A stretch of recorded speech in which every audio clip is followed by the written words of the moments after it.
ഒന്നും രണ്ടുമല്ല ലക്ഷക്കണക്കിന് ആമകളാണ് കടലിൽ നിന്ന് കരയിലേക്ക് കയറി വന്നത്.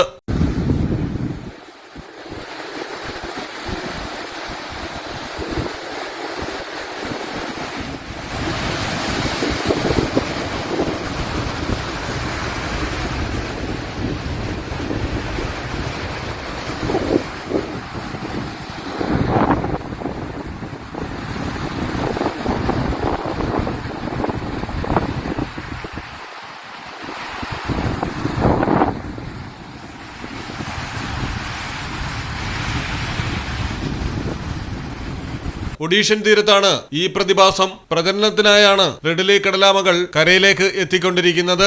കൂടൊരുക്കാനും മുട്ടയിടാനും വിരിയിക്കുന്നതിനുമായാണ് വർഷം തോറും കടലാമകൾ ഈ വിധം കരയ്ക്കു കയറുന്നത്. ഈ കൂടൊരുക്കലിനെ അരിബാഡ എന്നാണ് അറിയപ്പെടുന്നത്. ഒലിവ് പച്ച പുറംതോടിന്റെ പേരിലാണ് ഒലിവ് റിഡിൽ ആമകൾ എന്ന് ഇവയ്ക്ക് പേരിട്ടിരിക്കുന്നത്. ഇവ വംശനാശ ഭീഷണി നേരിടുന്ന വർഗത്തിൽപ്പെട്ടവയാണ്.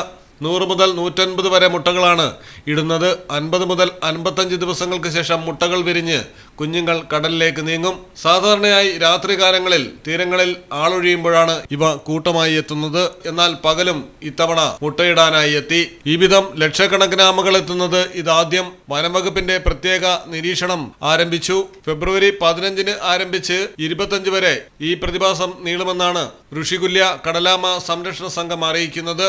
News desk Malayalam television. കടലിന്റെ സൗന്ദര്യം ആസ്വദിച്ചുകൊണ്ട് ഒരു ലക്ഷറി ക്രൂയിസിൽ പോയാലോ? മിനാർ ക്രൂയിസ് കൊച്ചിൻ. എല്ലാവിധ സുരക്ഷാ മാനദണ്ഡത്തോടു കൂടിയുള്ള ഒരു ആഡംബര യാത്ര, അതും കൊച്ചിയിൽ. യാത്രയ്ക്കൊപ്പം ഭക്ഷണവും വിനോദ പരിപാടികളും, business meetings, family gathering, birthday parties, college trips, അങ്ങനെ പലവിധ ഗ്രൂപ്പ് ആക്ടിവിറ്റീസിനും പ്രത്യേക പാക്കേജുകൾ. Live DJ, live music performance, magic show, mentalism programmes. Minar cruise Cochin. Phone 8089 021 666 7034 191 993.